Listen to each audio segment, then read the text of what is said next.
Yes, guys, how you doing? Welcome back to the Spurs Talk Show. I'm having problems with my microphone. It's really awkward and uncomfortable. How are you guys? I hope you are all enjoying your Thursday. Broken the back of the week. We're almost back to Premier League football. Thank heavens. I'm back at the Lane on Sunday. We've got a little bit of the Aston Villa game, sorry, to talk about. Possibly no Ollie Watkins. Gives us a little slight edge. We've got some interesting transfer news, views and clues to get back to you about. Get back to you about doesn't make any sense. To talk to you about. Apparently Tottenham Hotspur are making their moves over in South America. This time, a player called Lautaro Rivero, a centre-back, a left-footed, left-sided centre-back, the lesser-spotted centre-back that offers balance. I'll be honest with you guys, I've done a lot of digging into this fella on the Y Scout because I read the name, quote unquote, next Cuti. I thought that's a strong claim. And then I went and went through a lot of his details in the various departments, his heading, his passing, his long range, his tackling, his aggression, his one-on-ones, defensive side. And I think it's a reasonable shout. This kid is quite the arc, right? He plays for River Plate. He went out on loan. I'll talk about him more in detail in a minute. But he's come back to River Plate. But I was looking through. I don't know if I can show you this on the screen. I will do when I get to it. But what's this? Sorry to tell you, but you put a few pounds on in the last month. I know I have. And I've just joined the gym. I know I have. Gee whiz, Ulrika. Straight out of the trap with a slander. Well, not even a slander. It's probably accurate. Listen, you know when people say during COVID, you know, in Christmas time, when you've had a good Christmas, people say, "Cool, you had a good Christmas," when you put a few pounds on.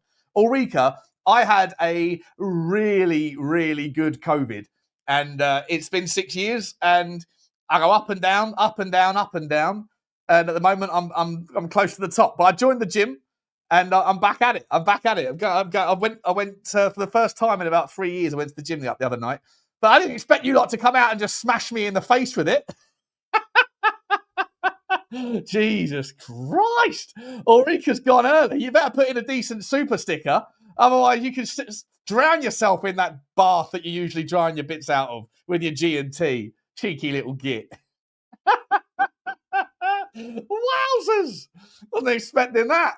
Let's find out what else she's got to say. Don't be late, Sean. I'm here on time, but I wish I wasn't now. Wish I hadn't been. Listen, I don't want to be horrible to you, Ulrika, but maybe put on a little bit more Botox in those eyes. You're getting old, love. You're getting old. James, afternoon, Sean. Afternoon. Good to see you, mate. Good to see you. Scottsburg, big up to you, my man. How's Scotland? How is it? Good to see you, Neil Clark. Good afternoon, my man. Nikos is in Spain. Big up to you, Nikos. Mate, I've got this whole new thing with the conspiracy theory stuff, by the way.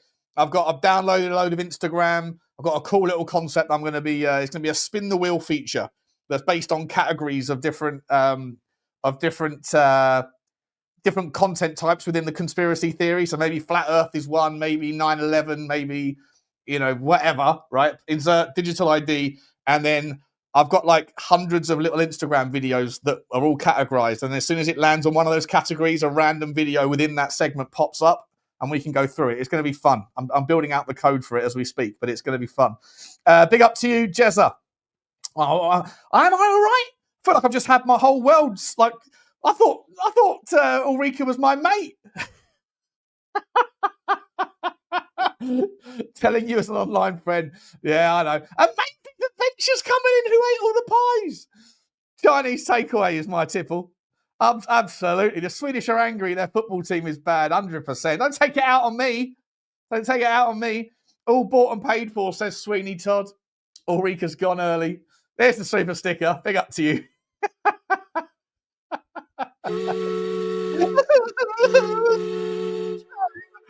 It's coming to get you. Nah, mate, it's fair. I like it. Keep me honest, people. Keep me honest. I'm aware of it as well. That's why I've joined the gym. I'm going to the gym. I joined the 24-hour gym, right? This stream's already gone completely south. I was trying to make it all professional and talk succinctly and categorizing of the story so I can maybe strip it and clip it later for individual videos. But Ulrika comes in with a dagger straight through my heart and throws me off. But I'll join this gym, this 24-hour gym down the road. And like recently I've been having like a little nap at like 6 p.m. and then I wake up at like 9 p.m. or 10 p.m. and then I can't get back to sleep. So I went to the gym at midnight on Tuesday night, 12:30 I think it was, and there wasn't a soul in there. I had the whole place to myself. I was dancing like nobody was watching because I didn't think they were. And then I turned around and saw that there was a CCTV camera that was following me around, listening to whatever my Spotify was, and I'm dancing like an absolute donut. First appearance in the gym. Whoever's watching that camera is probably going, "Who is this clown? This fat bozo. Less dance, more weights, bro. Get that bench press going." Chew to you. Big up Ulrika. Big up Derek Hutchinson. Good to see you. It's terrible, mate. Thanks for asking. Yeah, mate, it's terrible in the UK as well, my man. Absolutely terrible. The country is gone. This beautiful island, I think, is falling apart one by one, but bit by bit. Anyway, none of the politics on this show. If you're free tonight, let's do it. Could do, mate. No, I'll speak to you, buddy. I'll speak to you, Nikos. I'll speak to you. The thing's not ready yet, though. The thing I'm doing isn't quite ready, but it's close. Lizard people, here we come, says James, 100%. We need a left winger and a striker. Well, we got to talk a little bit about Semenyo.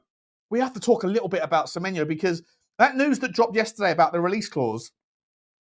I know there's like people saying, the usual anti-Tottenham lot, like the Matt Laws and that, are saying there's no chance that Bournemouth are going to let him go in January. Well, if there's a release clause and the release clause detail that's been leaked out is legit, that it's £74 million,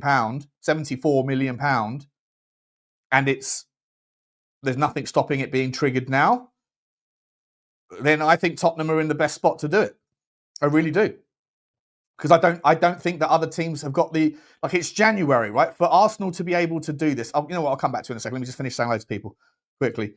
Big up Shawnee, big up Rennie, big up the Rude Boy Sound. Finally, a game show host, multi-talented Sean. Yeah. You know what? I've been doing some more game show jingles. We've got this one here to bring in later. The rumor mill, it's time we went there to speculate, gesticulate on who will go where. We love a little game show jingle, don't we? We love a little game show jingle. Big up to you. Big up. Oops, sorry. No, I'm kidding, Ulrika. That's not a little nap. Yeah, you're right. It's half a night's sleep, isn't it? Please, Sean, check out the Grey Pope. Is this a conspiracy topic? Okay. I said it twice. It must be important. My favourite YouTube channel, except the negative of my majority shareholder. Except the negative for my majority shareholders. Oh, your majority shareholders. Listen. If they put another 100 bar in, they put another 100 milski in, I'll get on board it. I've just, in the last couple of months, I've become, I don't know, I was about to say a healthy level of suspicion and skepticism, but apparently my weight gain suggests an unhealthy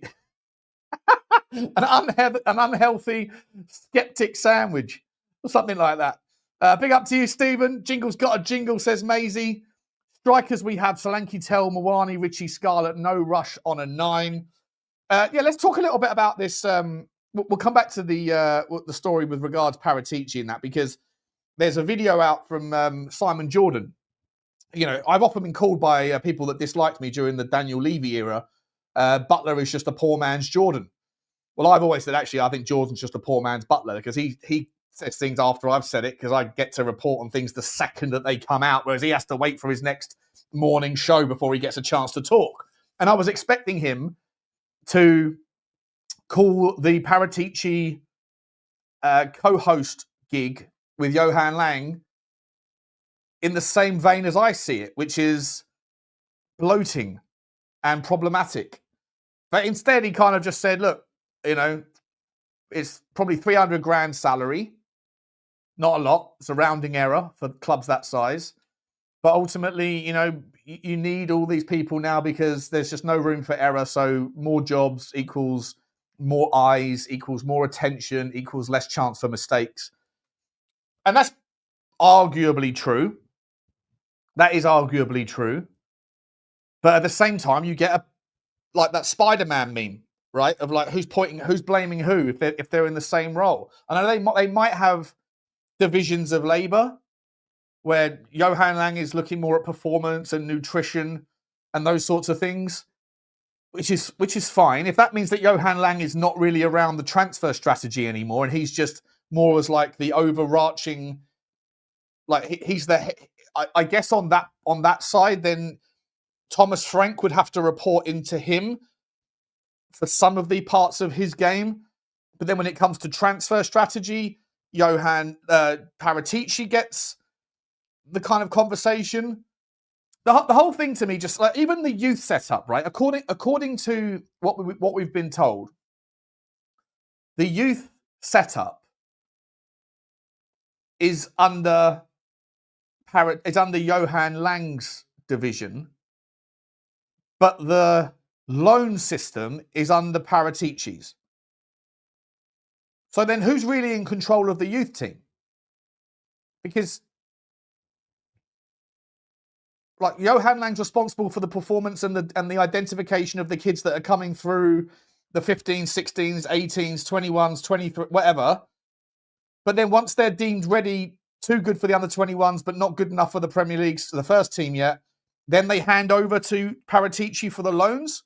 When Paratici hasn't been paying that closely attention, like it's not his day job to pay attention to the level of those kids on the way up.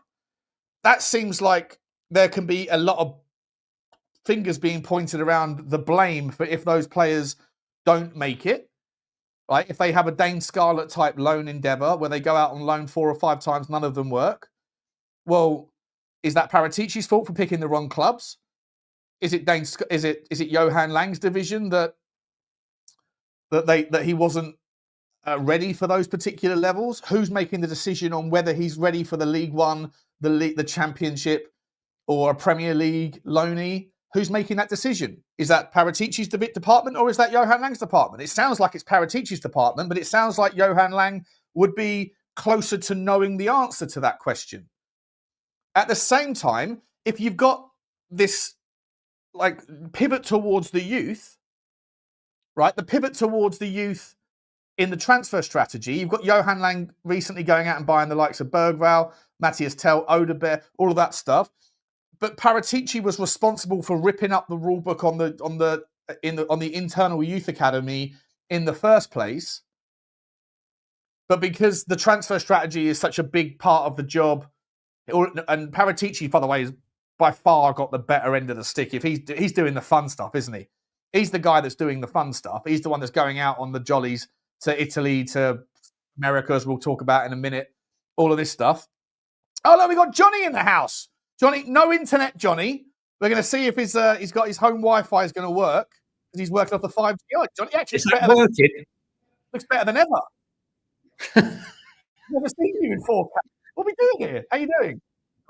I'm not bad. I don't know how long it will last for, but it seems to be holding out. Surprisingly. Welcome back to the channel. Cheers. Lovely to be back. Lovely to be back in good old Blighty. Miserable, dank. Yeah, it's horrible, isn't it? Horrible. Yeah. I hope your day started better than mine, mate. I was feeling quite chippish coming in. I don't know if you saw the first 5 minutes, but the fourth comment was our friend Ulrika, who just put in a cheeky comment. Sean, just so you know, you put on a lot of weight recently. Oh, that's nice. That's nice. Well, it's actually, true, it's true. She's calling it out. I've got to be honest with you. So when I was in Cyprus, I thought, right, I know how to cure this. What I'm going to do is I'm going to have my breakfast. I'm going to eat no lunch whatsoever, nothing on holiday. That's a hard thing to do. Yeah. And I'm going to enjoy my dinner. So I thought, great. So out there for 9 nights, get on the scales when I come home, nearly £7. £7 in 9 nights. Could you imagine if I'd eaten lunch? Could you imagine? Listen, Johnny, since I've known you, let's just got a recap over the last 2 years, right? When I first knew you, you didn't drink alcohol. and you were incredibly lightweight for like you're in good shape anyway for a man of your age. It's more difficult as you get older to keep the weight off, whatever. Since I've known you, you've become not nowhere near me in terms of the alcohol stakes, but you certainly sort of have a little tipple every now and again. You put on about 1.5 stone, according to you. I mean, I can't tell any difference, but apparently you put on about 1.5 stone. Maybe we're spending too much time on the stream together. I'm rubbing off on you in all the wrong ways. Pause. I've got to tell you, my missus said to me, what is this every night with the red wine? You didn't drink red wine 6 months ago. You didn't even drink red wine. Now it's like, are we going to have a Diet Coke? I said, no, we're going to have red wine. Yeah. Mate, if you didn't drink red wine 6 months ago and now you're just discovering how great red wine is, then when I come up and see you, when we go up to London one day, we're going to sit down, we'll go for a nice steak, and we'll get a proper bottle of red. Because there's levels to the red wine game, right? There's a £20 really bottle is nice if you get the right drop, but like a Chateau Neuf de Pape, now we're talking. Mate, these were like 18 euros a glass. Yeah. And you still enjoyed them? I still enjoyed them. But I sent one back that I didn't like. I actually smelt it. Actually, you know what really annoyed me? I know this isn't a sommelier stream, but I had one, and I like a big glass, and I was in a really lovely restaurant, and they had these that drives me up the wall. Cheap glasses. A nice drop of red has to be served in the perfect glass, otherwise it ruins the entire ambience. I want a bowl. I want a big bowl I can get my schnozzle in, right? And couldn't get it in, and I stuck my nose in. It smelled nice. Sent it back. No pause. Double pause. Double pause. If no one knew what you were talking about, then that would have sounded weird. Oh, let's try it. You're back. Sorry. All right now? Yeah, you're fine. You're caught up. Mate, let me just quickly do a super sticker from Deanie. Super Deanie. Choo to you, Deanie. I appreciate you very much, my man. Thank you very much indeed. And listen, Ulrika did come in and drop the super sticker as well. I appreciate you. It's only a joke, Ulrika. I totally take your feedback on board. That's why I've joined the gym. Johnny, I was just talking about this co-directorship. You haven't had a chance to speak about it yet because it dropped yesterday and you were travelling. Yeah. Before I come to you, just want to people are making out that my take is like I'm not happy that Paratici's back. That is not the case. I'm delighted he's back. I'm just looking at the feasibility of a dual role, and to me, I'm a little bit. I'm just a little bit kind of not concerned, but just curious, I guess, about how that sort of stuff's going to work out. Because even the divisions of labour, Johnny, that have been outlined, they still have overlap. And I just feel like there'll be a lot of opportunity to blame and finger pointing it. It wasn't my fault. This guy found the wrong player, or this guy you didn't do the right nutrition program for him, or whatever else. What's your overall take on it, mate? Well, what I can tell you is, from what I was told, and this was weeks and weeks ago, like almost months ago, that Fabio will be coming back, and Fabio will not be working under Johan Lang. It will. I think the aesthetics are not the reality, basically. I mean, you're talking about a guy who ran Juventus for 10 years, right? And a guy who got thrown out of Aston Villa and demoted, okay? The thing here is, you've got to understand, Johan Lang has a very, very good and tight, long-term relationship with Thomas Frank. And I think that Vinay, being the person that he is, has realised that there's no need to rock the boat and to keep him on board. But I can assure you that the man overseeing the whole thing is the Don. And it's about delegating, Sean, right? You can be the overseer of a shoot. Listen, let's be honest. Football is not what it was 10 years ago. A director of football's role, just very similar to what a manager's role was 20 years ago. A manager's role was nothing more than looking at the team sheet, having a go at the training and training the players. And then it became more encompassing, which is why it became too much, which is why they employed directors of football. Correct. And directors of football, the remit now is huge. You've got the women's football, you've got the men's football, you've got the academy, you've got performance, you've got scouting, you've got rehabilitation, recovery, all this sort of thing, right? And it's huge. So what you do is you have one overseer and then you have the other people in between. But what you will have is still, like was defined in that video that we saw, and big up to Tottenham, Vinay and our Viv, right?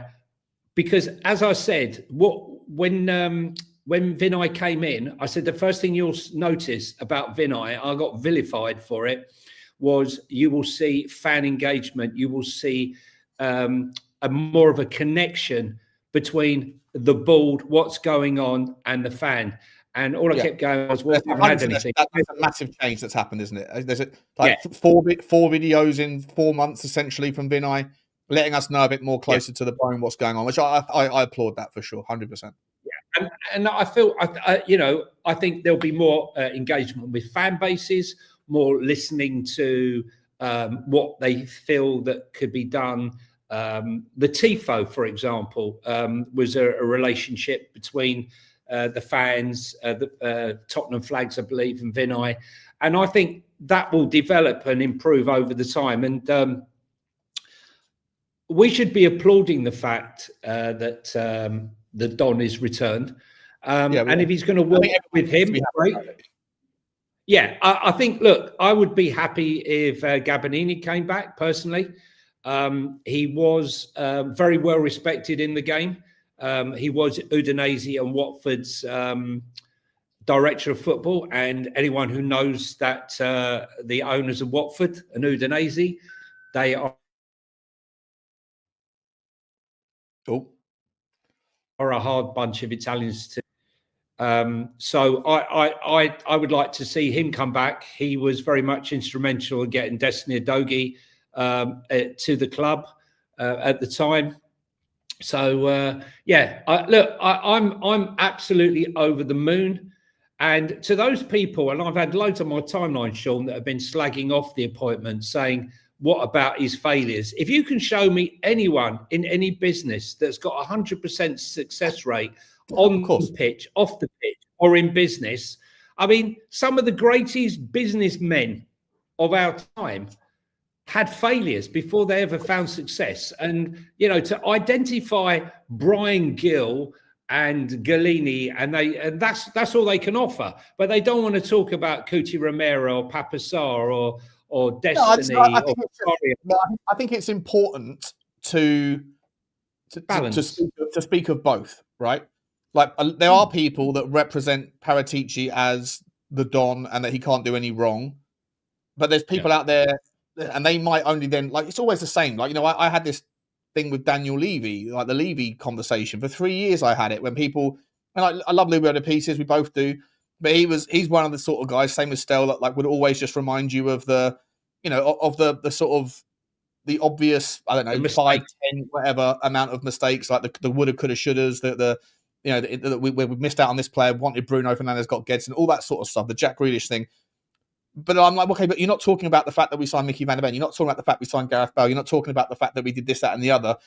So like, you need someone, and I encourage, if there's a narrative out there that there's only one way to see something, that's never the case, right? There's always if everything was an abject failure or an unbelievable success, then Tottenham would not have been fourth or fifth in that pivot range as long as we were, right? We'd either be winning everything or we'd be relegated at some point. So like, it's never one nor the other. It's always a little bit of both, like a shade of grey.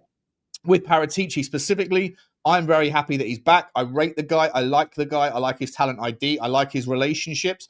And I think someone like him is necessary, because I think that, I still do have some reservations around this idea of a co thing. I hear what you're saying, Johnny, about the fact that, in reality, there probably is someone who's more senior than the other, but out of respect for what Lang's done. Yeah, I hear you on that. And one's been promoted and one has run Juventus for 10 years. All right, you can say, look, another thing I need to say to people, he's a con, he's this. The Don never lined his own pockets. He didn't take any money for himself. He was protecting Juventus, right? And, you know, I see a lot of these things, you know, about Juventus that the fans are saying, well, you know what, if he hadn't have done that, where would the club have been? Yeah, he was protecting the club, and the club was in serious problems at the time. The other thing I'd like to say, Sean, is probably one of the best things he did is the thing that's least spoken about, which is what he did with the academy. And the academy was in one of the biggest messes of it all. And but that's an area, Johnny, that where I look at and go, well, what are the divisions of labour? Okay, like like I say, you've been in. I'm sure have you been in corporate? I know you've run your own companies, but did you ever work in a corporate environment for big companies? So so like most people in the chat that have worked for a large company, a FTSE 100, a FTSE 250, American Giant, whatever, you'll know the corporate ladder. You'll know the BS. You'll know the pillowing that happens where you get one person above you who's probably average at his job, but the person above him is very, very good. And they protect themselves. People, like, as you go up management ladders, people protect themselves with one up, one down pillowing, so that the guy that's coming up that's awesome isn't going to chomp at the bits. They have to go through someone else first. There's a lot of politics at play all the time. And for me, you know, I just look at that and think two men with an equal kind of stake, equal wage, equal salary, equal responsibility, no overriding authority over anyone else. Who do they report into? Who does Thomas Frank? I'm not sure he would report into one of them or both of them. How does that work? If there's obviously a director of football that's coming back in as well. A director of football is usually the tag that's given to the one person that's in charge of the overarching thing, but that person is going to have two bosses. Like, to me, the lack of, like, it's a bit opaque on how that works. And just to get back to that youth system thing that you talked about, I agree with you. He did absolutely tear up the book on the youth academy and made it what it is now, that we're starting to hopefully see the kind of it's bearing fruits, right? It's not there yet, but it's kind of bearing fruits. But these things take time. He's not in charge of that division anymore. Johan Lang is.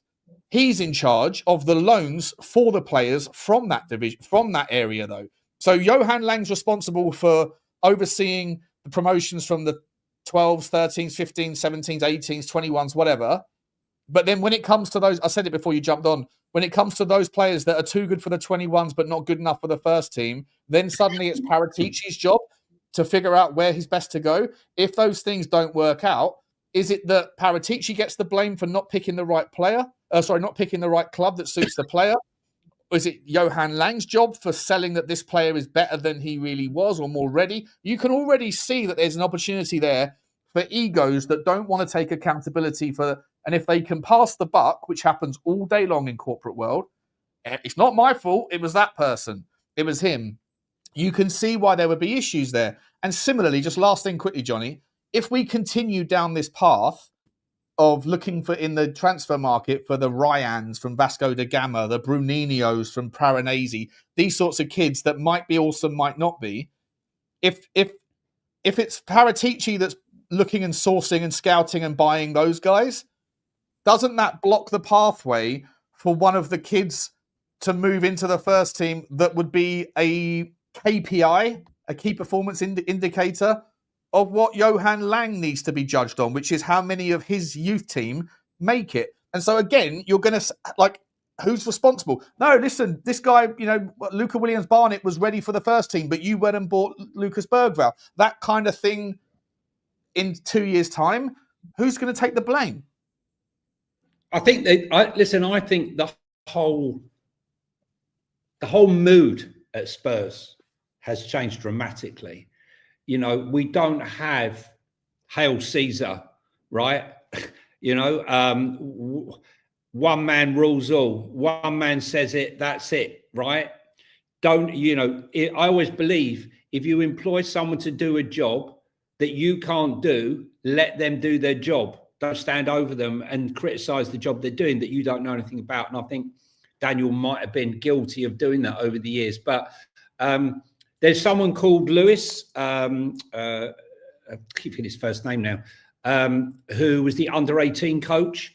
He is now the head of transition, right? So he's responsible for the transition from the under 18s, under 21s into the first.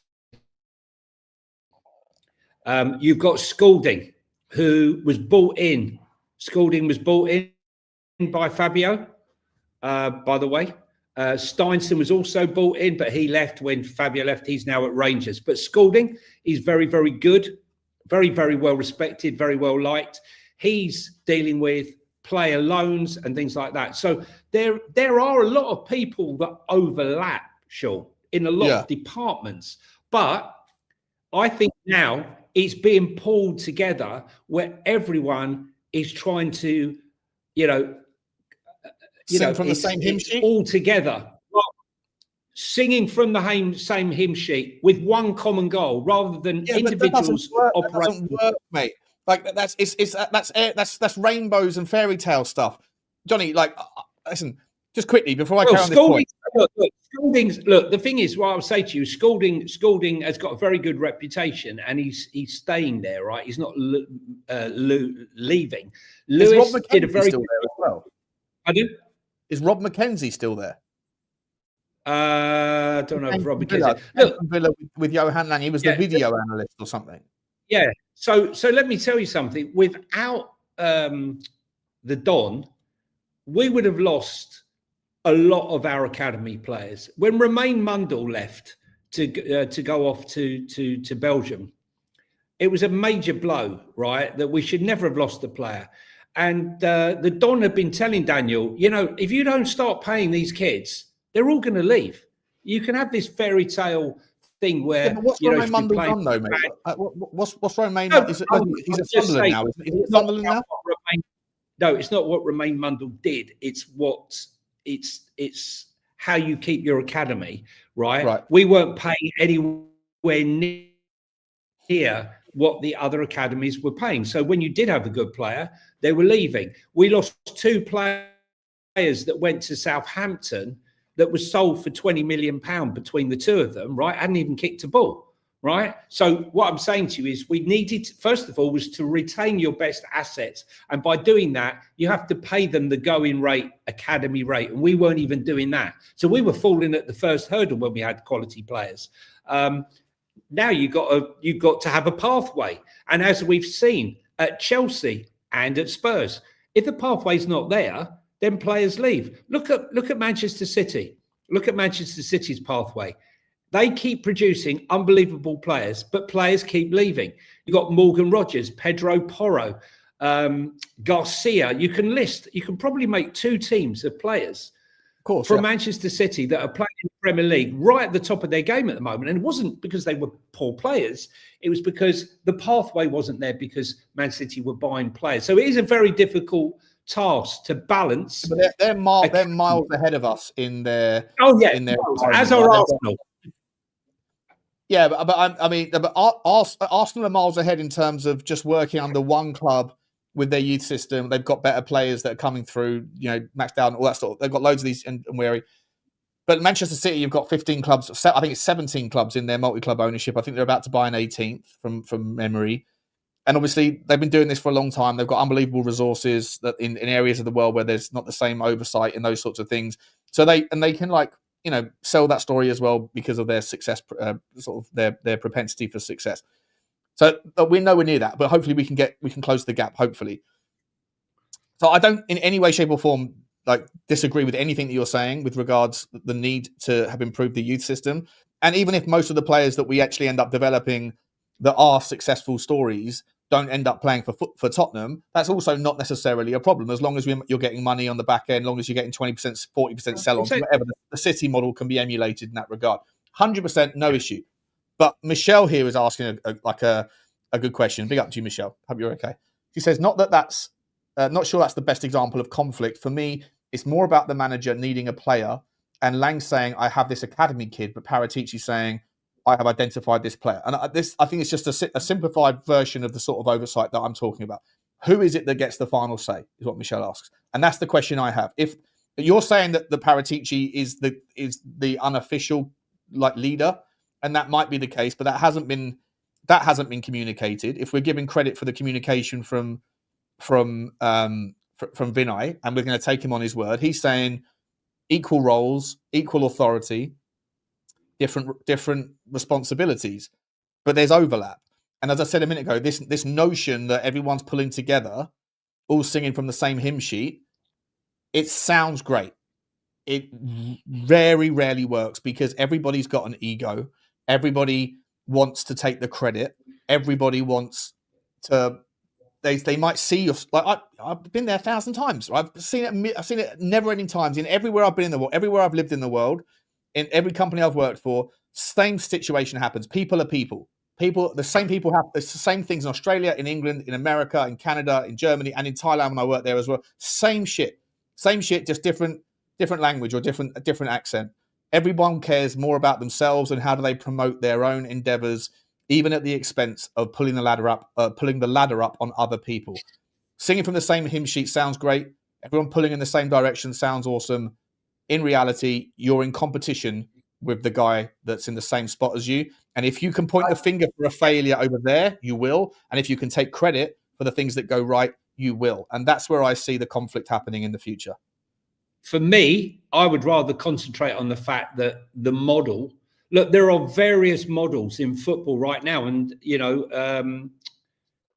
they said it, haven't they? Don Fabio said there are very many different models in football, director of football, infrastructure. And what they are suggesting is that they've looked at various infrastructures and this is the one that they've decided upon. What is very clear, though, is that the infrastructure that was in place was not fit for purpose, right? Thomas Frank himself came in, Sean, and said, look, you know, without shitting on the doorstep of a place he's come to a new home, and without shitting on it, he just said, like, more or less, that this is not how it's done. This is not what he's used to. And I think what will happen is, look, as far as I'm concerned, the Don's talent ID is unquestionable, right? Yes, he's made a couple of mistakes. Everyone has. Campos, all of them, they've all made mistakes. But, you know, he's been doing this for years. He's been digging out talent for Juventus for years and years and years. And finding them young. I remember when we signed Vuskovic and everyone was going, you know, what's this? We're spending all this money on a 16-year-old. We should be spending it on the squad. Now, in a year's time, all those people that are unbelievable. And what I'm saying is, you know, the Ashley Phillips and stuff like that. Yeah, you might be right. But at the same time, you know, he was the one that, you know, went and paid $2 million for Will Lancashire. Spurs never did shit like that for an academy player. It's not the sort of thing that we did. But I do think that, you know, they are different characters. Johan Lang is very much sort of Magnolia wallpaper, Magnolia paint, very nice guy from people I speak to say he's a really nice guy. But when you see the Don out, he's the convivial one. He's the guy with the energy. He's the guy with the relationships. And to be fair, Daniel Levy took that when Paratici had to disappear from the actual meetings, right? When he was still employed, but he was not official or whatever. Then if you remember, I think, if I'm not mistaken, I think the Pedro Porro deal was at the start of Paratici's ban, or just at the end. I think he was like found guilty in Christmas time, and then it was that January when he wasn't involved. That was the first time that I'd heard that Tottenham had employed intermediaries, and that Daniel Levy got furious at the failure of the intermediaries, and so he took over and eventually got it done with Varandas, right? The sporting version of Levy's version in Portugal. But ever since then, you've heard a hell of a lot in the zeitgeist about either Daniel Levy was still involved in the negotiations or it was outsourced to intermediaries. With Daniel Levy out of the way, there's certainly a lot more of the negotiations, the meetings, the in-person stuff that has to be filled by somebody. And you probably didn't want that to be Johan Lang, did you? Because he doesn't have that kind of chemistry, that kind of energy, that just conviviality. Like I say, that the thing that makes people go, yeah, I'm happy to have a conversation with you. Whereas Paratici just emanates good and like enjoyable energy whenever you speak, whenever you hear from him, hear his conversations on the sidelines, on the phone with his earpiece in. Everything about him screams like he's the right person on the to bench? take that stuff on. Do you remember him? Yeah. Do you remember him on the bench for? I remember I happened to be in the West Stand, and I was quite low down in one of the boxes there, and I was going, "Who's this guy jumping up, going mental there on the bench?" And I couldn't quite see because I was behind him, right? And someone goes to me, "That's the new guy. That's the Dom Fabio, right? Paratici." I'd never seen anything like it. He was more animated. He was as animated as Conte was, and more animated than Conte. And then you had the other people like Daniel Levy's brother-in-law, the bald geezer, who was also like, he then became more animated as well. Everyone was like trying to template the energy, right? It was a bit weird, wasn't it? But it's a bit weird. But the thing is, look, this is what I believe, right? When you people ask whether they're best in class, for me, Fabio is best in class. He's right up there with the top guys. As I said before, you don't spend 10 years. I keep repeating myself. You don't spend 10 years at the top at Juventus if you're shit. Italian football, they don't take any prisoners. We've seen managers sacked after 6 months, 2 months, 3 months, whatever. And he also won Director of Football of the Year. The Arab won a big award that they presented him. I'm sure people have seen the video of him getting the award. But I think that Johan Lang is there for a different reason. I think Johan Lang is a nice guy, impossible to dislike.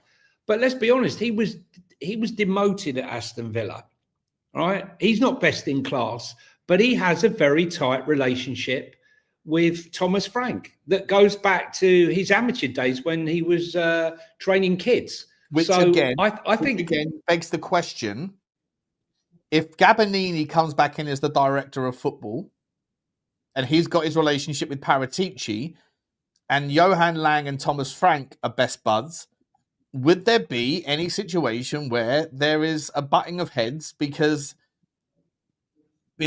if Thomas Frank is, if Paratici's looking at it and going, Johan Lang and Frank are mates, right? My mate was Daniel Levy, or the guy that really backed me was Daniel Levy. He's no longer here. I need to make sure that the director of football is going to be someone that sings from my hymn sheet in the case of conflict on various decisions. So I'm not poo-pooing it. I'm just challenging the notion that everything's going to be peas and carrots and sweet harmony. It just doesn't work that way. And before I let you answer, just quickly, 1 second, Johnny. I'm only coming at that from my experience. And the only reason I bring that stuff up is because corporate world, Tottenham Hotspur is a corporate world. But there's a guy in the chat here. Where is he? D squared. Where is he? Sean, you talk some utter garbage at times, seriously. All right, let's carry on. But please stop with your corrupter words. I think you're trying to say corporate words. Corporate. Cool. I think you're saying corporate words. I don't know what words I've said that are corporate. Please, Sean, please stop. You're chatting BS. This is football, my friend, not corporate mumbo jumbo. D squared. I don't know what to tell you, my man. This is what we do here. We have a more mature audience of people that are interested in talking about bigger picture things. Football is a business. In business, you have egos. You have things to consider. We're just considering it. If that's not for you, D squared, maybe this isn't the channel for you to hang around in, bro. But last thing, there's a super sticker as well, a super chat from Ulrika Johnson saying, my majority shareholders, get on board, Sean. Mate, I've always been on board ENIC. I've been on board ENIC more than anybody else. My only point was that nothing's fundamentally changed. It's the same people. The apple doesn't fall far from the tree. But everybody else who was ENIC out is suddenly giving these guys a reprieve. That's all I'm saying. Keep the energy. Look, what I know is that the quality of the signings brought in by the Don far exceeded the quality of the stuff that was brought in by Steve Hitchin. I mean, do we really need to go back to Ndombele, Sessegnon, Lo Celso, and Jack Clark? Okay, work out how much they cost us, not just fees, but in wages. Then work out how much we got for each of them. And then let's look at the Don, Cuti, Romero, Vicario, Pedro Porro, Pape Matar Sarr, Udogie, Kulu. I remember when he bought in Kulu and Bentancur in the last days of the transfer window, everyone was up in arms. We bought 2 Juventus rejects to joke. And what happened? They were very much instrumental in helping us get that top 4. I could go on, but I won't. But what I'll say is that whatever happened, it wasn't working well in the 2 years that he was out. Yeah, I'm just. You might have heard me typing. It wasn't working great, and sorry, mate, you cut out. Sorry, I thought you finished. Carry on. That? No, sorry, bro, you just cut out. Sorry. No. Carry on your point. Oh, sorry. Yeah, I mean, look, you can always find the negative in the positive, but I would say that it hasn't been working great in the last 2 years since he's been gone. And I think that they've obviously done. Look, they had the deep dive. The American company came in and looked at the whole infrastructure of the company, how it was being organized, how it was being run. And the report back obviously suggested, in my opinion, that the cock block needed to be removed. Once the cock block was removed, without mentioning the name, I think the fact of the matter is, when they analysed everything and they sat down over weeks, this hasn't happened in a day. This is not just like a flip decision. This is something that Peter Charrington, Vinay. Remember, Vinay has come from running an infrastructure at Arsenal that was completely in a fucking mess. Yeah. And he brought Arsenal to the level that they are now before he left it last year. So I trust him. And the fact that we're getting fan engagement, we're getting more videos. I mean, what did we have before? We had Johan Lang that came in at the end of the transfer window with a boring video telling us what could have been, might have been, but wasn't, right? After the January transfer window. That's normally what we got. And that was it. And we got the fan thing where they were all chosen to ask easy questions. The fan advisory board, yeah. The fan advisory board and all the rest of it. Look, I believe things are going to be different. I'm going to give them a chance. We are all eyes will be on the club in the January transfer window. But for me, I'm going to give them the January transfer window and I'm going to give them the summer window. Why? Because as we've discussed, Sean, I mean, a lot of them won't give them to the summer window. We know that. But if you're realistic, if your club's in the Champions League, I'm sure Sean's mentioned it on Spurs Talk Show many times before. If you're in the Champions League and you're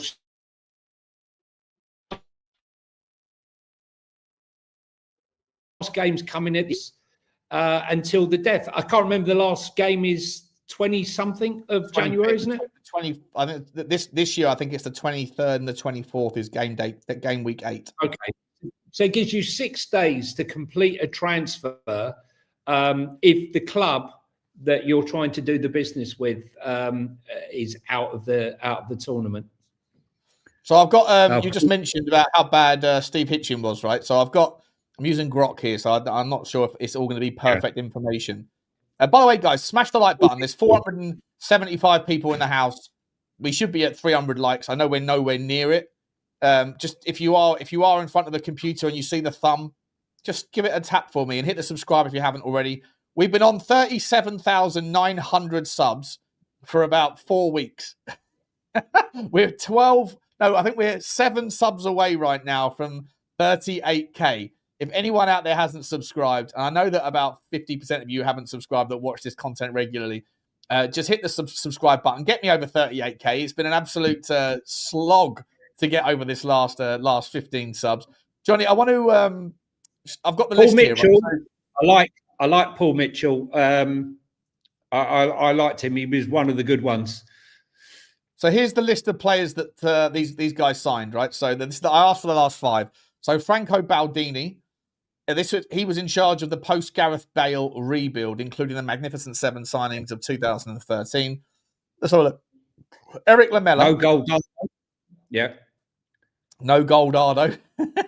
Paulinho, Christian Eriksen, Nasser Chadli, Etienne Capoue, Vlad Shirishes, Ben Davies, Eric Dyer, Federico Fazio, Jesus Christ, DeAndre Yedlin, Jesus Christ, and Benjamin Stambouli. Not too many success stories there. In sales, he sold Gareth Bale, Clint Dempsey, Tom Huddlestone, Scott Parker, Stephen Colker, Jake Livermore, Massimo Luongo. Sean, what are they? What are they? Sean, what are they? What are they? Are they academy sales? Are they academy sales, Sean? Academy sales, Stephen Colker, yeah. But these sorts of things, right? 3 million. And this 3 million back in 2012 was decent money, right? Correct. Decent money. Correct. Michael Dawson, Sandro, we love Sandro. Lewis Holtby, yeah, he wants to have a good career. And Ben White. I love Ben White Asuakotu. I loved him. Paul Mitchell was far better for me. Paul Mitchell was way better. He was one of our best. So Paul Mitchell signed Dele Alli, Toby, Son Heung Min, Kieran Trippier, Kevin Wimmer, who I think we actually sold for a profit, didn't we? Kevin Wimmer. I think we sold him for a lot. Clinton and G. That was probably his only failure. Wanyama, Sissoko we overpaid for. But still, got a few years out of him. Overall, though, he's had some winners there, hasn't he? Toby was a winner. Son Heung Min was obviously a winner. Dele Alli was a massive winner. Wanyama was a winner. That's a good. I mean, he managed to get 10 million for No Goldardo, which was a miracle, and 6 million for Etienne Capoue. Yeah, who was rubbish, wasn't he? Stambouli, Lennon, Yunus Kabul, Vlad. He's still got. Did he get his money back on Vlad Shirishes? How much pay for Vlad Shirishes? We paid. Here he is. We paid 8.5 million. We got half our money back. A couple of years later, Paulinho, 10 million. That was a freak. 10 million from China. That was when China were like the new thing, wasn't it? They were making fake players. Yeah, China was like the fake, like the Timu from Saudi Arabia from Timu. Yeah, Lewis Holtby, Federico Fazio. He basically sold all of the previous guys. Steve Hitchin, look at this massive overspend. Sanchez, 42 million. Lucas Moura, I'll always remember fondly. Not hearing a bad word about Lucas Moura. Serge Aurier, Lorente, Juan Foyth. He went on to have a good career. Paulo Gazzaniga, Tanguy Ndombele. I mean, look at the amount of money he spunked. This was where we fucked up, wasn't it? This guy. 100%. The first time we spent money, he's the guy that set us back years. Because it's the first time that Daniel actually opened the moths, flew out of his checkbook. And this is what... None of them. None of them. Oh, you there, mate? Joe Rodon. Yeah, Joe Rodon, Matt Doherty, Joe Hart. I mean, Jesus Christ. Sales-wise, Carl Walker, we never replaced. Kevin Wimmer, there you go. Kevin Wimmer got 18 million quid. How did we do that one? I mean, that's a win. That's a winner. I love Ben Taleb. Federico Fazio, Janssen, Kieran Trippier, Eriksen. He did okay on the outgoings, Johnny, right? Yeah, we sold our better players. He did okay on the outgoings, but he fucked up on the inbound. And then Paratici, let's have a look at Paratici. Romero, 42 bar, worth every penny. Galini was alone. Brian Hill was his mistake. Pape Sarr, I think he'll be worth it. Emerson Royale, okay. Kulusevski, success. Bentancur, success. Richalison, not so good. Bissouma, I think everybody was okay with that at the time, just didn't work out. Paratici, I thought was very good. Udogie, unbelievable. Jed Spence, unbelievable. And the rest were low. And Pedro Porro has been very good. Yeah, well, where's the others? Vuskovic should be on there. I don't know why they've not got that on there. Micky van der Ven, Vicario. They should be on there. Yeah, Vuskovic isn't listed here, is he? Yeah, that's interesting. No, neither's Vicario, mate. Was Vicario? Micky van der Ven. Vicario's been Vicario's been handed under Johan Lang.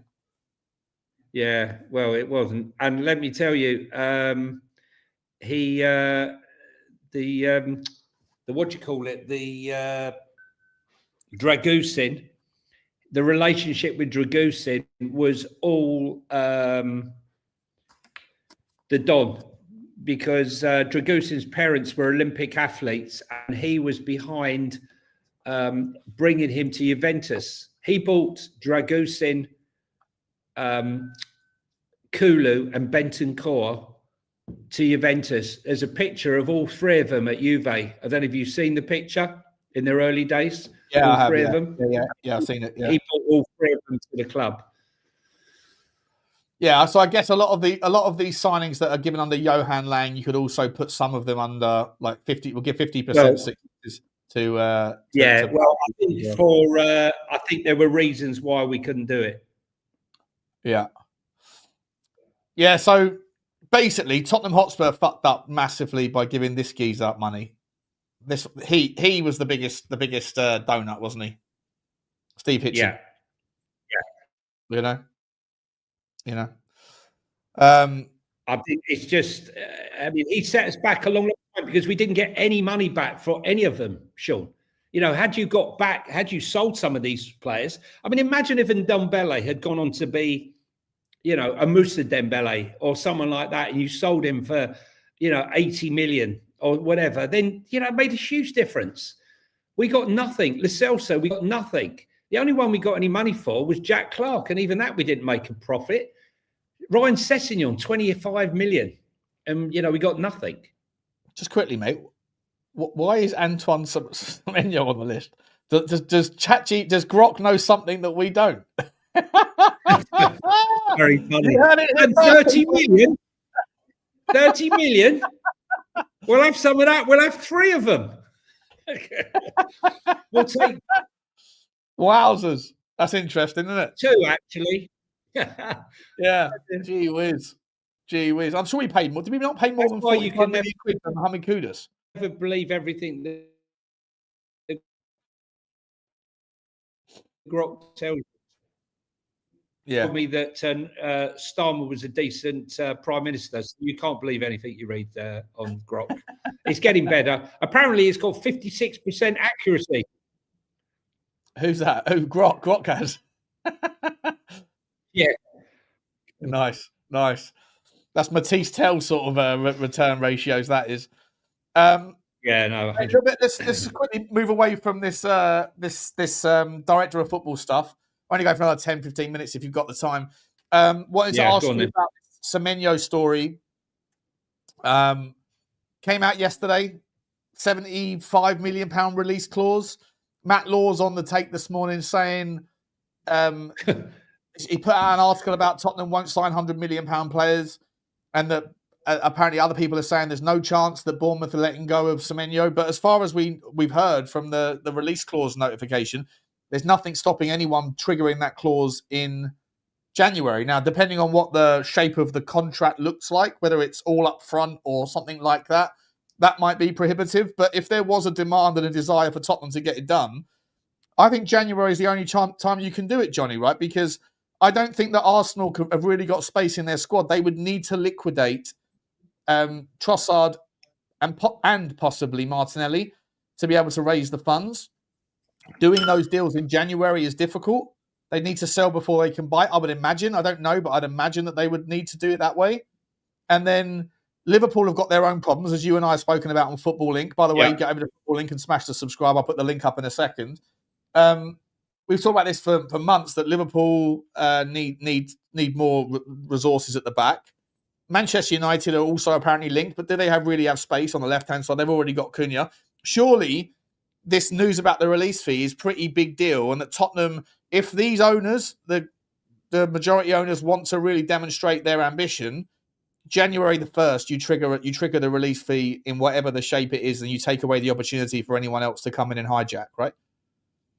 Well, so we spoke about this on Football Inc. That, you know, I think, you know, you need first mover advantage.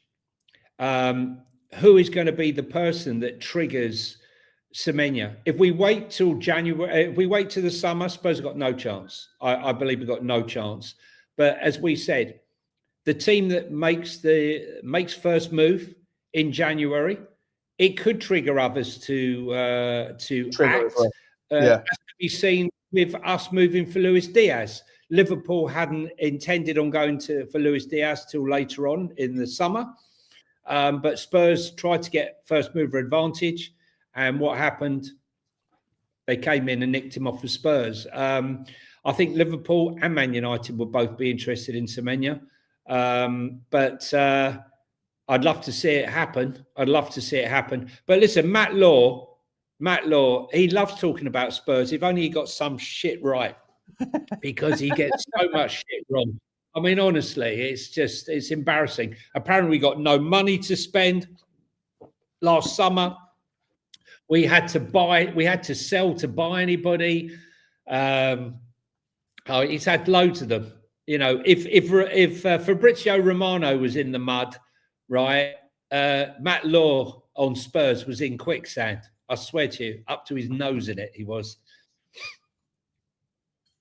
Yeah, do you think you can? Original Mutt is asking, are you allowed to actually bid now with agreement for January? Listen, conversations will be going on, rights, clubs. You know, you can have a conversation. You know, all agents talk to players and talk to clubs. They've all got their own relationships. We know which clubs do predominantly more deals. We know that CAA based do the vast majority of deals with Tottenham, but there'll be other clubs where they do more deals with the different, whether it be Roof or some of the other agencies. But they talk, 100% they talk. And this notion that Marinakis, you know, who spilled the beans, you know, who's the grass? Oh, come on. I mean, listen, we're in the 21st century. Do you think that, you know, the agents are not going to say, oh, he's got a buyout clause? Why would the player have to keep his buyout clause secret if he wants to leave? But it's like a bad decision anyway. But yeah, they talk. And whether or not you can do a deal, if you only start talking and you're only having conversations in January, that's why you're not getting deals done, or you're still scrambling around. And if you look, Manchester United, for all the trouble they had, they signed Matheus Cunha literally the second the window opened. They weren't going to wait around for anyone else to jump in. Correct. Yeah. I want to ask you this, mate. Have you... so let me actually just finish up the Semenyo story, because there's another story out today. I actually titled the video this way: Tottenham are looking to sign the next Cuti Romero. And I've done a lot of time this morning on this kid from River Plate. Right? Leon? His name is Lautaro Rivero. He's a left-footed. Love the name, mate. Amazing name. Unbelievable looking player playing in River Plate. I've got to show you this picture in a second. But before we get to that, do you think that there's a realistic opportunity for Tottenham to kind of, like, is it the template here? You know, people were very unforgiving with Daniel Levy for having a crack when they tried to have, people say, oh, just have a go, show us the ambition, have a go. And when he had a go but didn't have a go that ended up well, then there was the criticisms of the way they went about it with certain players. With Semenyo, do these owners need to, if they really want to be taken seriously, if they really want to rewrite, if they really want to kind of that blanket kind of, you know, blank canvas that some people are getting sucked into, which is whatever. Like I say, I'm happy, I'm open-minded, always have been, always will be about, you know, how we go about our business. But if they really want to show that things have changed, then they put some money in. They got the 90 million quid cash as well, the payday loan. Do we need to go and get a big name player early in January, and then everybody can get behind it and go, okay, at least for now, it looks like, you know, there's a new sheriff in town, so to speak. I don't subscribe to spend big always to get success. Look, we've looked at like Arsenal fans were like banging one out over the signing. We need to sign Gyökeres. Gyökeres has not done what everyone thought he would do. I know it's early days. Florian Wirtz, Liverpool fans, like, we've got the best midfielder in Europe. He hasn't repaid. He hasn't repaid in any shape, way, or form. Look at Brian Mbeumo. Are we seeing the Brian Mbeumo that was at Brentford? Absolutely not. We're not seeing a £75 million player at the moment. Are we seeing the Matheus Cunha that was at Wolves, a 63 million? Absolutely not. So, you know, there isn't always the correlation between spending big money and delivering success. What I want to do is find the right players that deliver success, and that can be 30 million. It can be 20 million. You know, look at what Bournemouth did. They sold us 65 million Dom Solanke, and with that money, they bought Hoisin, Kirkes, and Zabani, and Katara, right? They sold. Not only did they bring them in, and they bought what's his name now? The striker. Oh, Who? Bournemouth striker. Forgot his name now. Kluivert? No, Bournemouth striker. It'll come to me in a minute. So what I'm saying is they have found. Oh, they have Denilson. Found. Not Denilson. Evan Nilsson. Sorry, yeah, Evan Nilsson. So what I'm saying is, you know, the fact that they sold £65 million worth of talent and bought all these players, and then they've sold all these players again, right? They didn't buy them for a big money, and then they've replaced them again, and they're still doing well. What I'm saying is, it's about the right players, not how much they cost. And I think so many fans think it's only by spending 80 million, 100 million. I see it all the time. Unless Spurs are ready to go and start buying £100 million players. You know, what happens if Spurs had signed Florian Wirtz and Victor and Gyökeres for 100 million? The fan base would have been happy for 5 minutes and then furious again. Correct. And that's what would have happened. That's what would have happened. This is why I find it so strange, mate. This is why I find, like, the impatience of, like, it always feels like, to me, like, part of the fan base looks at what other teams are doing, and even other teams' mistakes are forgiven, like they're not forgiven within the Tottenham at Tottenham. It's like the grass is always greener. We'll forgive their genius because the genius just hasn't been proven to be correct yet. Like, you don't hear many people in the Tottenham fan base that are going, well, £120 million for Florian Wirtz doesn't look great. Isak hasn't really settled yet. You know, Benjamin Sesko, who I said at the time, wildly overpaid for that player. He looks shit. No one's talking about that, but they'll give those players. Oh, they just haven't settled. They haven't acclimated. They're playing under a shit manager. There's always a reason why another team's mistakes shouldn't be chastised or scrutinised the way that our own mistakes should be. Mathys Tel and Odegaard, I'm so happy to see in some jurisdictions of the social hemisphere that people are getting on board, like getting behind those two, because I feel like both of them have been on the wrong side of some unbelievable levels of impatience towards the acclimation and towards the process. They weren't supposed to be starting players in our team. They weren't supposed to be. Surely that is clear that they were supposed to be young players that were coming in, that would participate and that would get their chance and take it, but they were part of a team. And yet, Mathys Tel, everyone's writing. So many people have written him off. I know we had this debate on Monday night on the Spurs 5, but I stand by it. People write him off, yet in the same breath, I'm more than happy to give Florian Wirtz some sort of reprieve from his shit show start to life in the Premier League, because we know he's a monster. Well, like, he hasn't done it yet, and he costs 4 times as much money as what we paid on Mathys Tel, but you're happy to throw him under the bus, but yet someone who comes with a heavier price tag and a heavier millstone around their neck gets a reprieve, because I genuinely think sometimes that the price tag is used as a stick to hit some players with, but yet at the same time a justification to give them more patience if they haven't worked out. The higher the price, the more time they're given. It drives me up the wall. I just think that we have to get behind our team and stop forgiving the mistakes of other teams and yet scrutinising our own with a different level of a different level of fairness, in my opinion, Johnny. I don't know how you feel about it. No, I think you're absolutely right. I apologise for posting a video. I was very frustrated about Mathys Tel. I've got to be honest. You know, I think it was a lot to do with the fact that how he was performing under Ange.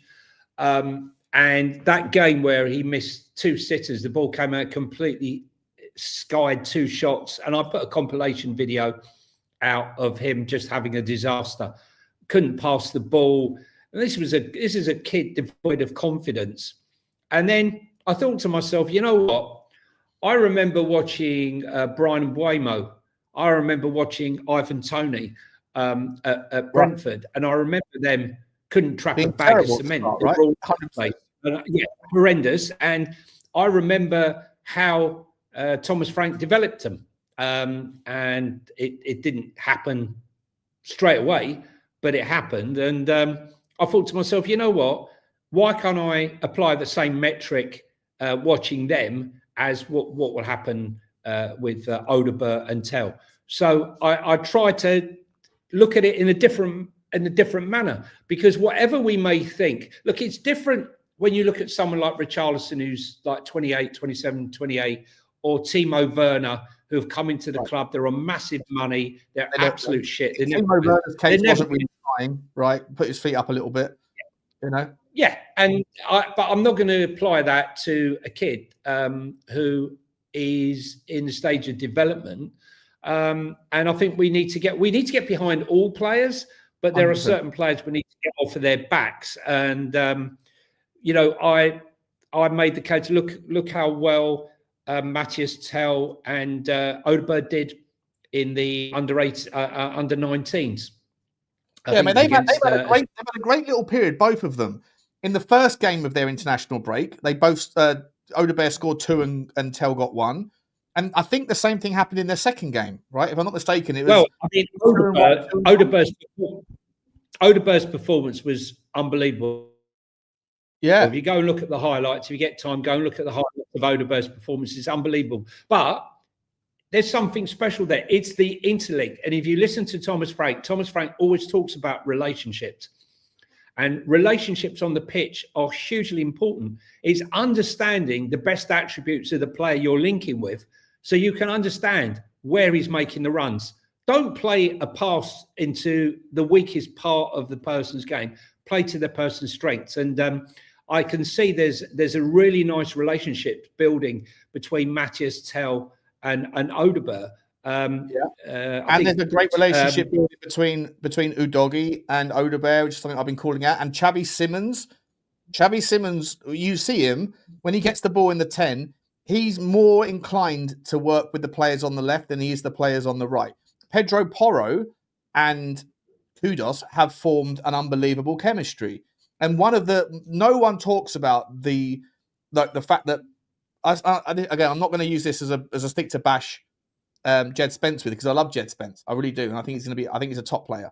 But I think he's brilliant at certain things, but I don't think he's necessarily on the same level as Pedro Porro in others, which is fair and fine, I think, as a take to have.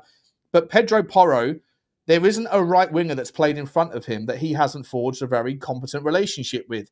On the left-hand side, we haven't really seen that, but we're starting to see it now with Odegaard and Udogie. And I think you're right that Odegaard and Tel have got they're mates. Like, clearly they're good mates. They do this like weird high five thing. And I think it's working. It's working. And Xavi Simons is also part of that chemistry. And I think that they're young. They speak the same language. I think Xavi Simons speaks French fluently, almost or better than he speaks English. And so all 3 of them can communicate. I think it's something that's it's starting to turn things, like there's something that's growing there. And I think that we should get behind them and hope for the best. But in terms of, I definitely think that Odegaard has improved quicker than Mathys Tel has. Right? I think Odegaard's a little bit ahead of Mathys Tel in the overall improvements, but both of them are in a little bit of confident form. And if they play on Sunday, I really don't want, no disrespect to Richarlison, but I want to see Mathys Tel continue in the 9, and I want to see Odegaard continue on the left, and I want to see Xabi Simons continue in the 10, and I want to see Udogie continue on the left back spot. I don't know if you agree with that, Johnny, or if you want to see something else. So when I'm looking at that game, the last game that they play, the under-19s, I think they provided an assist for each other, but they understand the runs that they're playing to each other. I see a lot of people who are, I won't mention the channels, but I see a lot of people and on X analysing the pass with Odegaard. It wasn't a pass. He tried to shoot it. He tried to shoot with his foot, and it turned into a pass. That's not what it intended. Undermining it, right? Undermining the whole situation. So look, the thing is, they're both developing. We saw Odegaard come through at Burnley, and have game time there, but he needs to kick on, and he needs to get upper body strength. But I do think that the way Cochrane and Frank and the team overanalyze everything. I mean, we couldn't be more polar opposite than how Ange assess games. All right, okay.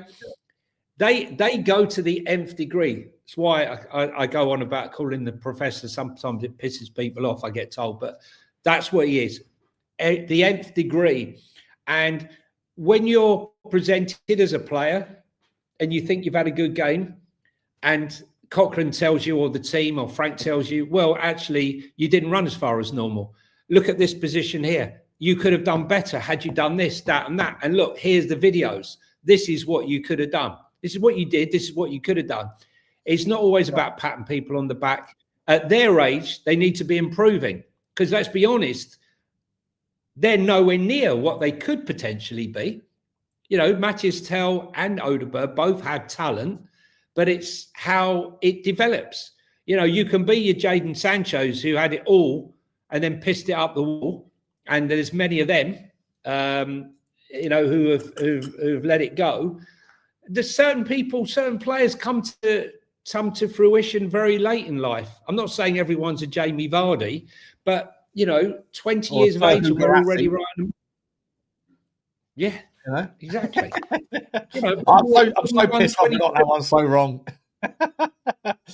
Let me ask this, Johnny. Let's talk about this guy. Last conversation, then we'll round off. Is this guy Lautaro Rivero, right? So I read a report about him this morning that Tottenham have sent scouts over to Argentina 3 times to watch this kid.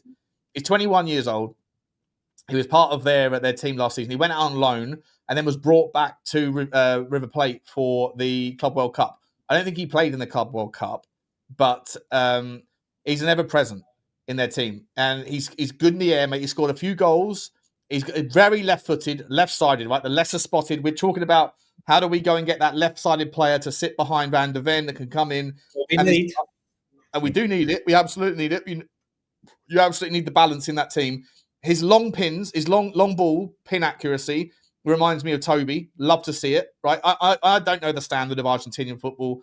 I'm sure it's aggressive and fast-flowing and brilliant, and there's incredible atmospheres, but I don't know the standard in terms of whether it's akin to Championship or League. I've got no idea, but he's very good in the air. He's so aggressive. He flies into challenges. So when I read like the next Cuti, I went and ran him through the Y-Scout tour. I spent 40 minutes. I spent a lot longer on him than I usually do. And I really like this guy. He's got a €100 million release clause. And apparently River Plate have said he isn't leaving unless we get that money. I don't believe that for a second. Obviously, he's not worth 100 million quid yet. But listen, I was looking through this. This is a picture, right? This was the park that he was playing on. Look at the grass, right? It's long. This is a corner kick for River Plate. I'm not sure which River Plate, if it's the first team or what, away somewhere. He scores from this corner kick. Look at that standard. There's about 40 people in the crowd. Can't see anything yet. Can't see anything. It's not on the screen? No. It's not on the screen? You can't see the screen? No. Can the guys in the chat see this picture? Oh, hang on a sec. I know why. Sorry, my bad. That's what I need to put up. Is that working now? Can you see it now? We go. Yeah. Okay, no, so not now. You can't. You might not be able to see it, mate. I don't know why you can't see it. The guys in the chat can see it. That's weird. It's basically, Johnny, it's a picture of it looks like a park, right? It looks like a park with long grass. Oh, I can see that. I can see that.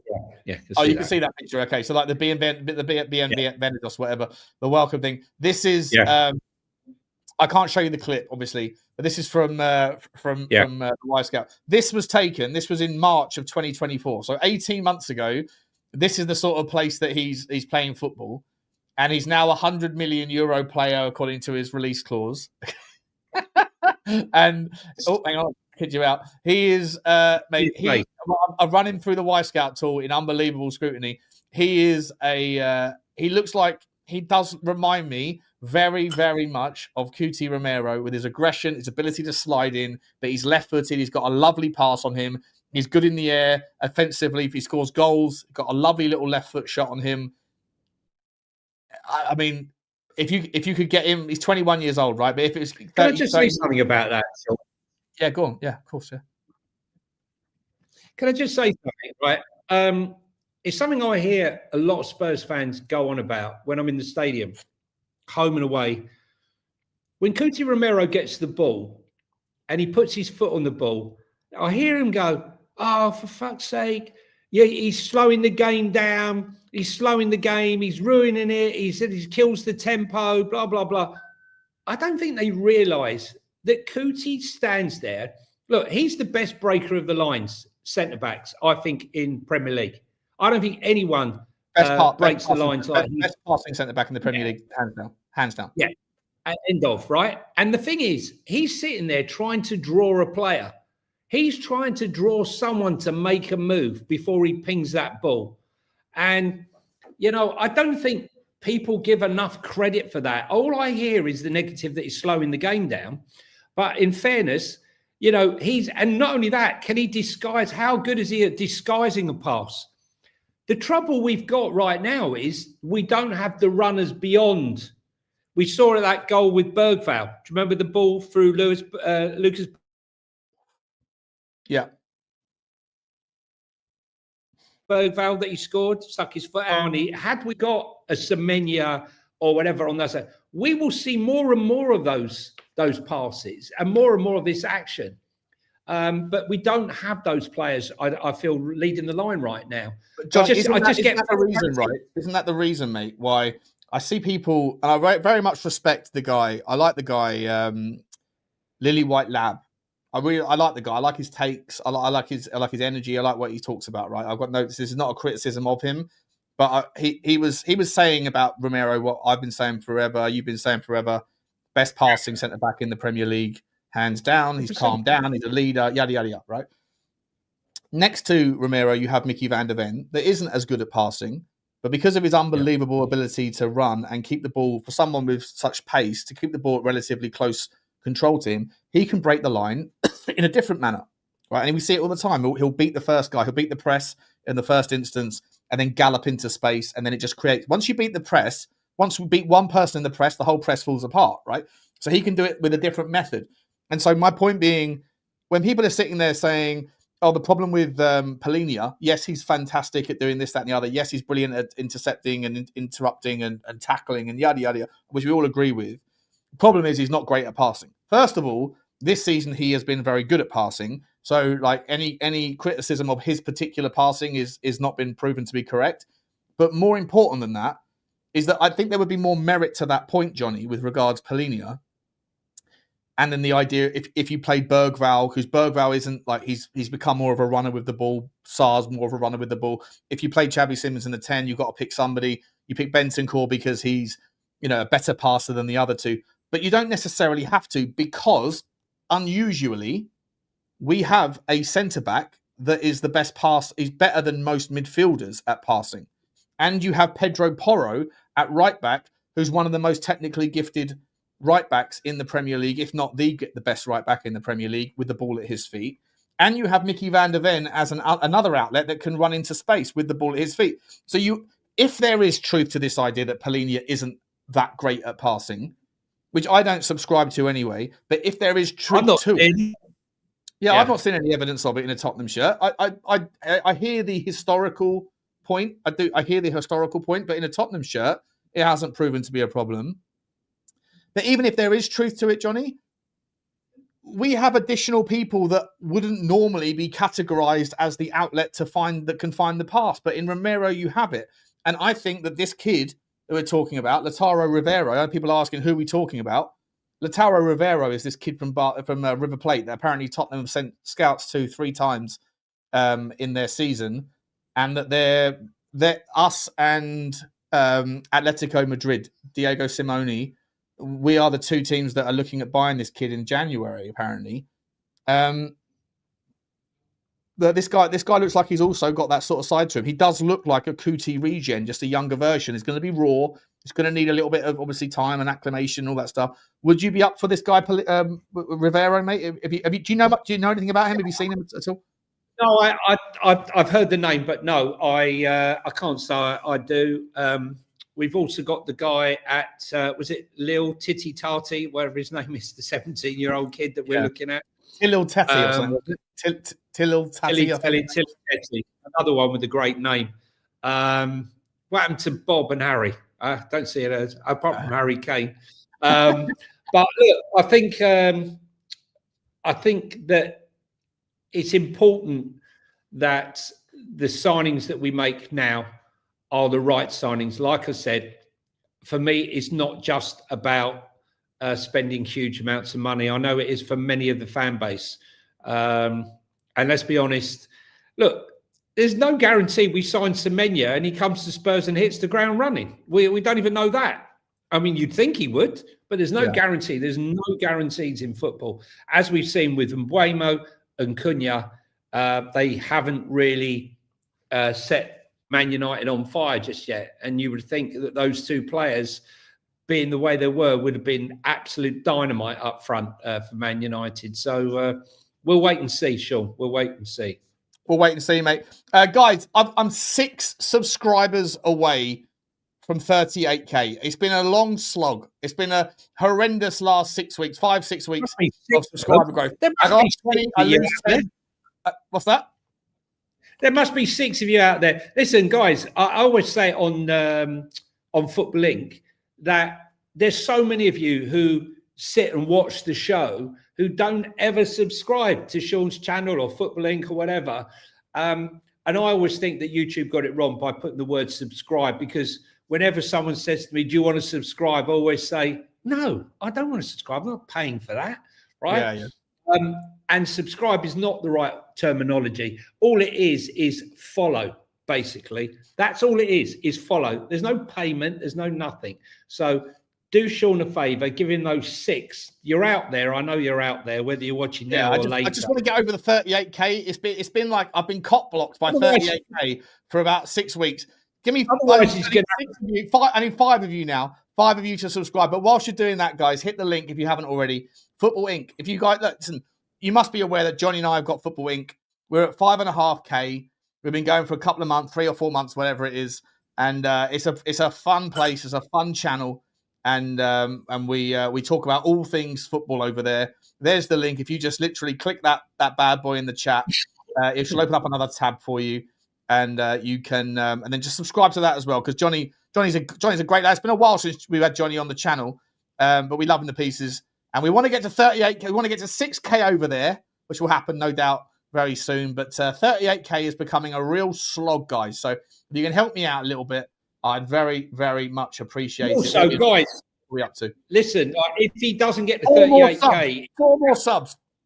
4 more, right? He's going to end up being in therapy. So we don't want Sean in therapy, because then he won't be doing the Spurs Talk Show. So hit 4 more. I know there's 4 of you out there that haven't hit that subscribe button.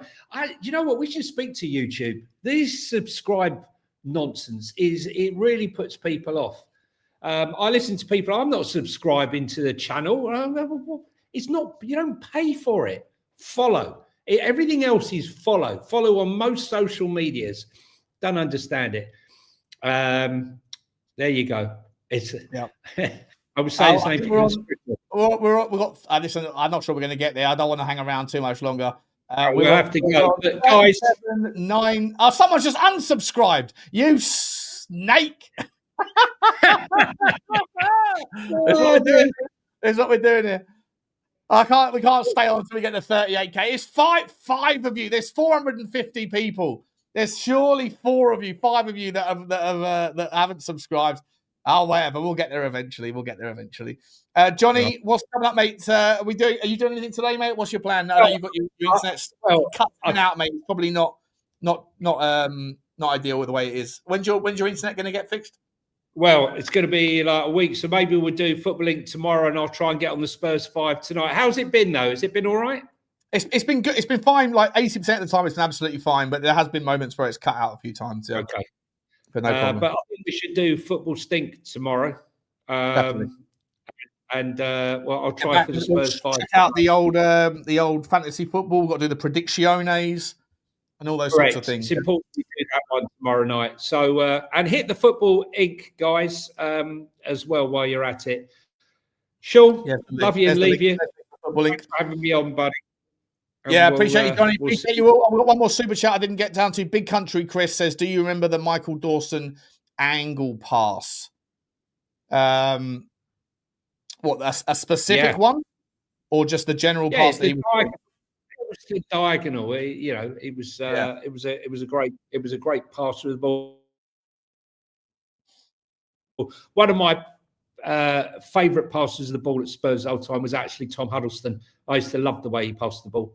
Absolutely majestic. And his guys, when he put his foot for the ball in the goal area, like absolutely sensational stuff. Yeah. Shoot. Appreciate you all for coming on. Thank you, Johnny. I'll see you. Good luck with the internet problems. And I'll see you later on, either on Sean Butler TV, but also check out Rabbit Hole Ramblings. We're going to be doing some conspiracy stuff very soon with my man Nikos. And Johnny, when Johnny gets his internet back, he's going to come on the Rabbit Hole as well. Guys, we'll see you soon. And as always, thanks very much for the super chats. Take care. Bye-bye. Come on, you Spurs. Bye. Bye.